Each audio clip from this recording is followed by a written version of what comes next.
አሰላሙ አለይኩም ወራህመቱላሂ ወበረካቱ። ውድና የተከበራችሁ የቻናሌ ቤተሰቦች ሰላም ለእናንተ ይሁን። ሰላምና እዝነት የአላህና ሰላምና እዝነት በእናንተ ላይ ይሁን።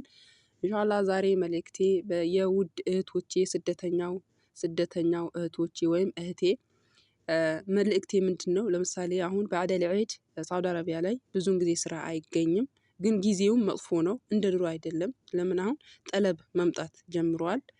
ጠለብም ከመጣ ደግሞ አንድ ብር ለምሳሌ ኢጃዛ ቤት ቁጭ ብለን አንድ ብር የሚሰጠን የለም። ግን ስራ እኔ አሁን ለምሳሌ በራሴ ያጋጠመኛል። ስራ ብዙ ጊዜ አመጣለሁ፣ ግን ስራ ሳመጣ ስራው ፎቅና ምድር ነው ወላ ሹጋ ነው ይላሉ። ሹጋ ከሆነ ደግሞ በይሄን ያክል ብር አልሄድም፣ ፎቅና ምድር ከሆነ ይሄ ብር ካልተከፈለኝ ደግሞ አልሰራም ይላሉ። ደግሞ ጽዳት ነው እንጂ ምግብ አልሄድም ይላሉ። ግን እንደ ጊዜው መሄድ አለብን ውድ እህቶቼ። እኛ እኮ የሰው ሀገር ላይ የመጣ ነው ሰርተን ልንለወጥ ነው።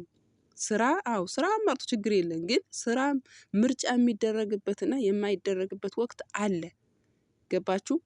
ለምሳሌ ጊዜው ጥሩ ከሆነ ስራ አማርጠን መግባት እንችላለን፣ ብርም እናማርጣለን። ለምሳሌ 1000 ሪያል ብትሰሪ ኢትዮጵያ ላይ ስንት ነው?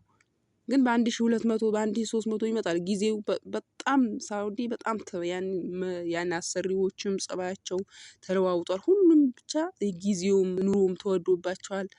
ግን ያም ሆኖ ግን ራሳችን ወስነን ለምን በ1000 ሪያል አይሆንም ሄደን አንሰራም? ለምን ቤት ላይ ቁጭ ካልን ማንም የሚሰጠን ሰው የለም።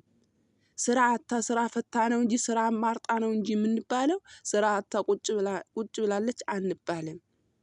እዛ ኢጃዛ ቤት ስንቀመጥ ደግሞ ይቆጥራል፣ ጊዜው ይሄዳል፣ እንደ ድሮ አይደለም። ለምሳሌ አንድ ወር እኔ ለምሳሌ ወላሂ ሳላቀው አንድ ወር ይሞላብኛል።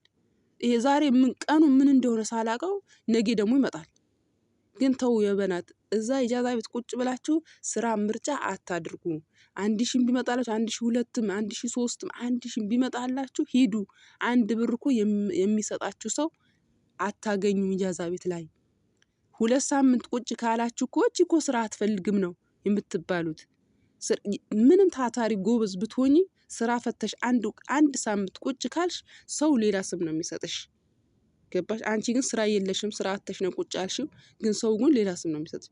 ተውት ስለ ሰው ማለት ነው። ግን ራሳችሁ ላይ ራሳችሁ መስራት አለባችሁ።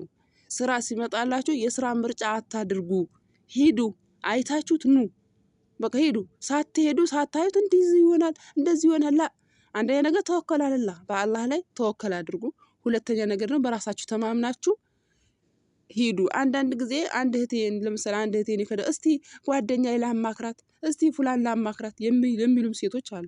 አንቺ እኮ በሰው ሳምባ ነው የምትተነፍሽ፣ በራስሽ እኮ ነው ወስነሽ የመጣሽው። ሀገርሽን፣ ልጅሽ ወይንም ልጅሽን ቤተሰቦችሽ እኮ ትተሽ የመጣሽው በራስሽ ወስነሽ ልትሰሪ ነው። ስለዛ ውድ እህቶቼ ኢጃዛ ቤት ቁጭ ብለን ስራ ሳናማርጥ ስራ መስራት አለብን። ሰርተን ደግሞ ሀገራችን መግባት አለብን። የሰው ሀገር የሰው ነው። በቃ የሰው ሀገር እኮ ለምሳሌ ቃማ የሌለው እኮ ሞተን የማንቀበርበት ሀገር ነው ያለ ነው። ሞተን የማንቀበርበት ሀገር ነው ያለ ነው። ስለዛ ጠንካራ ሆነን ሰርተን ብራችን ይዘን ወደ ሀገር መግባት አለብን። ባልባሌ ቦታ ብራችንን ማጥፋት የለብንም። የዚህ ሀገር እንትን እኮ ደም ተፍተን እኮ ነው የምናመጣው ብሩ።